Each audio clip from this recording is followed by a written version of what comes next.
할렐루야. 오늘도 하나님의 크신 은혜와 축복이 함께 하시길 주님의 이름으로 축원합니다. 욥기서 28장은 지혜의 장이라고 말합니다. 이 욥기서는 지혜 문서에 소속되어 있는데 그 가운데 이 28장에 이르러서 지혜에 대한 이야기를 하고 있죠. 그 지혜란 무엇일까? 인생이 왜 이렇게 고난을 당하고 또 인생에 대한 답을 얻을 수 있는 것이 지혜이죠. 고난에 대한 이 문제에 대해서 사람들이 여러 가지 토론을 합니다. 욥의 친구들이 이 고난이 왜 왔는가 이야기하지만 그 답을 찾을 수 없다는 것을 볼 수가 있습니다. 욥 자신도 그가 이와 같은 고난이 왜 오는지를 제대로 깨달지 못하고 있는 것이죠. 나중에 그가 깨닫게 된 것은 이 지혜가 어디에 있는가, 또 이 지혜는 누구로부터 오는가 하는 것을 오늘 28장에 말씀하고 있습니다. 먼저 이 지혜가 어디서 있는가 하는 문제였습니다. 12절에 볼 것 같으면 그러나 지혜는 어디에서 얻으며 명철이 있는 곳은 어디인고 그 길을 사람이 알지 못하나니 사람 사는 땅에서는 찾을 수 없구나. 지혜를 찾을 수가 없다는 것이죠. 지혜에 대해서 사람들이 알 수가 없다는 것이죠. 인생에 여러 가지 고난이 오고 어려움이 오지만 버섯까지도 캐낼 수 있는 그런 능력이 있는 사람에게 그와 같은 지혜를 깨달을 수 있는 것이 없다는 것을 말하고 있습니다. 그렇습니다. 이 지혜는 우리 사람에게서 나오는 것이 아니라 하나님에게서 나오는 것입니다. 하나님에게서부터 지혜가 오는 것은 왜냐하면 하나님이 모든 것을 창조하셨고 모든 것을 주관하시고 모든 것을 이끌어 가시는 분이기 때문에 오직 하나님에게서만이 그 참 지혜가 나온다는 사실을 우리는 깨달아야 됩니다. 오늘 이 욥기서에서 욥은 고백을 하길 우리 사람들이 이 지혜에 대해서 찾으려고 하지만 찾을 수 없다. 20절에 볼 것 같으면 그런즉 지혜는 어디서 오며 명철이 머무는 곳은 어디인고 다시 또 이렇게 얘기하죠. 21절에 모든 생물의 눈에 숨겨졌고 공중의 새에게 가려졌으며 이 지혜에 대해서 짐승들도 알지 못한다는 이야기입니다. 그래서 그 지혜에 대해서 22절은 멸망과 사망도 이르기를 우리가 귀로 그 소문을 들었다 하느니라. 이 말의 표현은 어떤 뜻이냐? 이 사망이라는 것, 죽음 속에서 약간의 그런 지혜를 들을 수 있다. 그런 의미로 표현하고 있는 거죠. 결국 우리 인간은 지혜가 어디서 있는지를 제대로 깨달지 못하고 지금 헤매고 있다는 사실입니다. 그런데 이 지혜를 아시는 분이 계십니다. 그것은 바로 하나님이십니다. 하나님만이 지혜를 아십니다.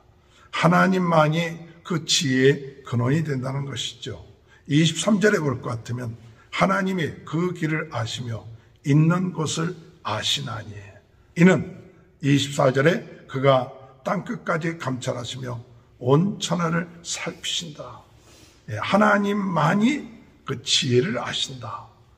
지혜가 어디 있는지 아신다. 그 하나님은 어떤 하나님이냐? 만물을 다스리시고 감찰하시고 주관하시는 하나님이시기 때문에 그 하나님만이 지혜를 아신다. 그 하나님이 어떤 분이십니까?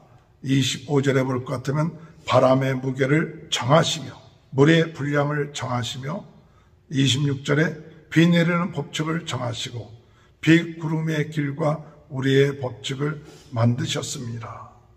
그가 보시고 선포하며 굳게 세우시며 탐구하셨고 오직 하나님만이 지혜를 아시고 하나님만이 그 지혜가 그 하나님에게서 나오는 모든 이 만물을 다스리시고 주관하시고 또한 통치하시는 그 분이 하나님이시기 때문에 하나님만이 아신다는 거예요.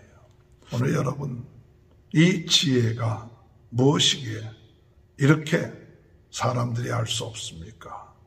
찾을 수가 없습니까? 그 지혜는 보석보다 귀합니다. 오늘 여러분, 우리가 지혜를 가볍게 여겨서는 안 됩니다. 이 지혜는 우리가 귀하게 여기는 순금보다도 귀합니다. 세상의 어떤 보화보다도 귀하고 가치 있는 것이 지혜인 것입니다.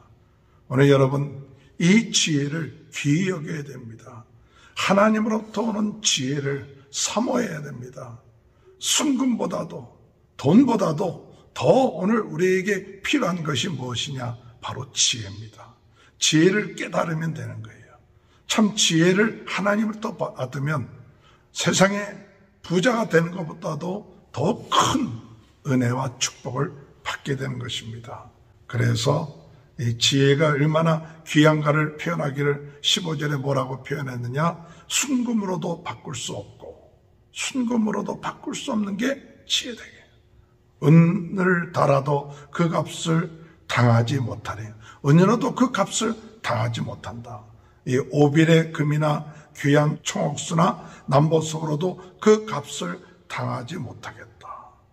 또 17절에 황금이나 수정으로도 비교할 수 없고 정금 장식품으로도 바꿀 수 없고 진주와 벽옥으로도 비길 수 없나니 결론적으로 지혜의 값, 그것은 귀한 거예요. 세상에서 가장 귀한 것이 있다면 바로 지혜다. 그 지혜가 너무나도 귀한데 사람들은 알지 못하네요. 또 사람에게 있지 아니하는 거예요. 그러면 어디에서 이 지혜가 오는가? 바로 이 욥은 그 자신이 그 고난을 통해서 그 지혜를 깨달았는데 그것은 어떤 지혜냐? 무엇이 지혜인가? 그것을 하나님께서 그로 하여금 고난을 주시고 그 고난을 통해서 지혜를 깨닫게 해주셨다. 오늘 여러분, 그 지혜가 뭘까요? 그것은 오늘 28절에 말씀하고 있습니다. 또 사람에게 말씀하셨도다. 보라, 주를 경외함이 지혜요 악을 떠남이 명철이니라. 주를 경외함이 지혜다. 오늘 하나님께서 선포하십니다. 주를 경외함이 지혜다. 주를 경외한다는 것은 무엇입니까? 우리 하나님의 모든 것을 주관하시고 다스리시고 말씀 주신 대로 순종하고 나가는 것, 그것이 지혜입니다. 인간이 아무리 똑똑하고 잘나고 그렇다 할지라도 하나님의 모든 것을 다스리시고 통치하신다는 것을 인정하지 아니하고 그 말씀대로 살지 아니한다면 그 사람은 지혜로운 사람이 아니라는 것이죠. 참다운 지혜는 하나님께서 모든 것을 다스리시고 주관하시고 또한 하나님이 주신 말씀대로 순종하고 나가는 것, 이것이 지혜구나. 이것이 인생을 사는 참다운 복이고 축복이며 또한 보화보다도 귀한 것이구나. 오늘 여러분, 주님의 은혜 안에서 오늘도 하나님을 경외하면서 살아가는 지혜로운 자가 되시길 주님의 이름으로 축원합니다. 또한 이 명철은 무엇인가? 악을 떠남이 명철이니라. 악을 떠난다. 악이 뭡니까? 하나님을 저버리고 하나님 말씀을 떠난 것, 이것이 악이죠. 그것을 떠나는 것이 명철입니다. 오늘 주님의 은혜 가운데 우리는 하나님을 경외하고 악에서 떠남으로 참 귀한, 세상에 가치 있는 금은 보석보다 귀한 이 지혜를 얻으며 또 지혜와 함께 거하며 지혜를 통해서 하나님이 주신 축복과 그 삶에 참다운 하나님의 놀라운 은혜를 깨닫고 나아가는 귀한 하루가 되시길 주님의 이름으로 축원합니다. 하나님 아버지 감사합니다. 지혜가 어디 있는지 깨닫지 못하고 지혜가 얼마나 가치 있는지를 아버지 사람들은 깨닫지 못하지만 천지를 창조하신 하나님께서 그 지혜에 대해서 선포하시길 여호와를 경외함이 지혜요 악에서 떠남이 명철이라고 말씀하신 그 말씀, 저희들이 다시 한번 새기며 여호와를 경외하는 자가 되게 하시고 악에서 떠난 자가 되게 하여 주옵소서. 코로나로 인하여 어려움을 당하고 있는 모든 분들 긍휼히 여겨주시고 하나님 회복시켜 주시며 우리 모든 성도님들의 가정을 축복하여 주시고 자녀들을 축복하시고 하는 사업을 축복하여 주옵소서. 병든 자 병 낫게 하시고 오늘도 하나님의 은혜 가운데 건강한 하루가 될 수 있도록 축복하여 주옵소서. 지금은 우리 주 예수 그리스도의 은혜와 하나님 아버지의 극진하신 사랑하심과 성령의 감동 감화 내주 교통하신 역사가 여호와를 경외함이 지혜인 것을 깨닫고 더욱 여호와를 경외하며 나가는 귀한 축복이 지금부터 영원토록 함께하여 주시옵기를 간절히 축원하옵나이다. 아멘.